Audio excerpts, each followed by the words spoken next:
to this brand new video featuring this stunning aquascape.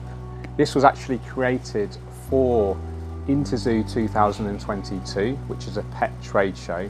And the reason that we've created these aquascapes for that is to help to celebrate Tropica's 50th anniversary. Now, we did actually have an event 2 years ago to aquascape all of these tanks for Interzoo 2020, but that was sadly cancelled due to coronavirus. Thankfully, things have opened up again and we are ready to celebrate again. So we did a Super Scapers week a few weeks ago, and part of that event was to aquascape 10 different layouts from different aquascapers. We had Dave Pierce from the UK, Aquarium Gardens. We also had Tommy from Green Aqua, and then we had our own Sarah Casper, marketing assistant here at Tropica. And between us all, we created these 10 layouts. Now, there will be forthcoming videos featuring all of the aquascapes coming soon on our YouTube channel, so make sure you do subscribe with the notification bell enabled as well. So we'll take a deep dive into this particular aquarium. This is actually a 250 litre, or about 60 US gallons or so. It measures 1 metre long by 50 centimetres by 50 centimetres. And as you can see, it's a beautiful system. It actually has a built-in filter in the background rather than using external canister filters, which we usually use. And it also has T5 fluorescent lighting. Now, this might be a shock for some of you. Why aren't you using LEDs? Well, we've actually had great results using T5s. We're using reflectors as well. Some of them have 4 tubes, some of them have 2 tubes. But like I say, we've had really great results with T5s for many shows. It's a proven performer. We know it grows our plants well. It shows off the plants really well. So we are a big fan of T5 fluorescence for this particular circumstance. This is actually created by Dave Pierce from Aquarium Gardens using medium category plants from Tropica. So for those that don't know, Tropica have 3 difficulty levels of plants: easy, medium and advanced. This is dedicated to medium category plants. Medium category plants will do well with more lighting, definitely do much better with CO2 injection, a little bit more fertilizer and probably a little bit more maintenance. Easy plants don't necessarily need CO2 injection, although will improve plant growth, of course.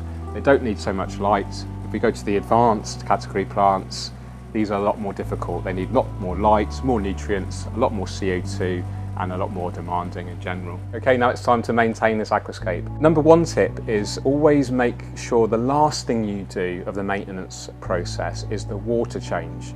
Now, the reason for that is after we've cleaned the glass, trimmed the plants, disturbed the soil, etc., you're lifting up these waste organics into the water column. And the issue is, if you've done a water change before that, those waste organics are just going to float around the system and trigger algae. So the reason we do the water change right at the end is to dilute these waste organics, and that's hopefully going to help prevent any further nuisance algae growth. So top tip there for you, always do your water change right at the end, and we tend to do 50% water changes here at Tropica. First thing we're going to do is trim the riccia, like I said, then trim the moss. Now, top tips with trimming these, it's a really good idea to siphon them as you're trimming, otherwise they're going to float around the whole aquarium, potentially attach themselves elsewhere, and then maybe spoil your aquascape. So try to siphon those out as you're trimming. After we've done that, we can clean the aquarium glass and then clean the filter, and then last thing we do is the water change.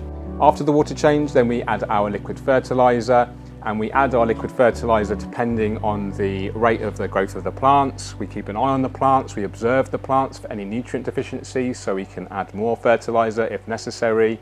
Sometimes we might need to dial the fertilizer back if there's too much or maybe some algae issues. Okay, that's the aquascape completely maintained now. Really happy with it. It looks a lot better than it did before. Paid a lot of attention to siphoning away those diatoms and actually doing that as part of a running water change. So as we were siphoning out that water, which had all of the algae, all of those waste organics in it, we were actually topping up with fresh water at the same time. So you could actually, spend as long as you like siphoning out all of that, all of the algae, and simultaneously also trimming the moss and siphoning off the moss and the riccia at the same time as well. That is a really top tip, because if you let that moss and riccia attach itself elsewhere in the aquarium, it's going to spoil the aquascape over the long term. Alternatively, you could deliberately allow that to happen and create a chaotic kind of look and then kind of manicure it as you wish. So I hope you enjoyed that update of this Interzoo tank, medium category Aquascape by Dave Pierce, around a month ago now, so this is around 5 weeks old now. Excited to give you more updates of this aquarium and all of the other scapes coming soon, so please make sure you're subscribed, hit the thumbs up if you've enjoyed this video, and drop us a comment below. What fish would you put in here? Take care, and we'll see you on the next video.